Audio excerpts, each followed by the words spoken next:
Long queues are still a common sight in petrol stations in Nigeria as government struggles to end the latest round of petrol scarcity to hit Africa's biggest oil exporter. To say that Nigeria is grounded at the moment would be stating the obvious. This is what you see at the petrol stations still selling fuel. The lines usually stretch for over a kilometer, in most cases causing severe traffic jam, and it's not just motorists who want their tank filled.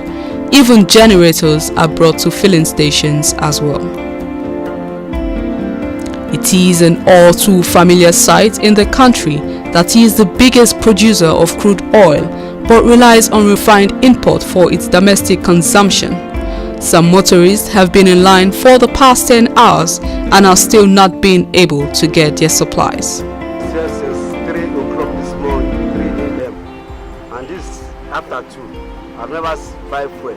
Even yesterday, I was here since 4 o'clock a.m. I queue till after 1. By the time I got to the filling station, they was telling us that the fuel is finished, which everybody know.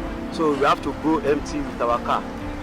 Transportation fares have now shot up as a result of the scarcity, and commercial vehicles are gradually disappearing from the road. Nigerians bearing the brunt of the scarcity believe the government have not been honest about it. They want the government to save them the hardship of wasting a working day at the filling station before getting fuel. I think, to me, Buhari disappointed us. We didn't expect all this, and I believe there is no regime we have in Nigeria that we don't have challenges, but he has been so silent about this. The heart of the problem is a shortfall in refined petrol imports. Most of the recent importations were done by the government-owned monopoly Nigeria National Petroleum Corporation (NNPC). Independent marketers who had also been commissioned to bring in supplies could not do so because of scarcity of foreign exchange.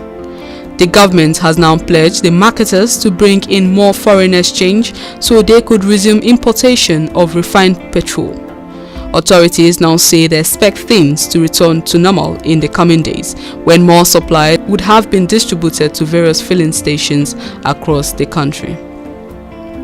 Commuters are now saying the government must act speedily to resolve the issue and bring the situation to normalcy. Experts in the industry believe that local refining remains the only solution to Nigeria's perennial petroleum scarcity. The Petroleum Minister, Dr. Ibe Kachukwu, promised Nigerians that the scarcity would not exceed the 7th of April 2016. Of April, like I said, we should be hopefully out of this queue situation. This APC, okay. I think they don't know what they are doing. They should go back to their drawing board to find out what they're supposed to do. What they are not doing right, they should do it. They want change. Is it the change we are seeing? Hearing the responses of commuters, it looks like the hope of Nigerians have been trampled upon, bringing them to wonder if this is the change promised to them. I am Bridget Okudili, reporting for African Free Press.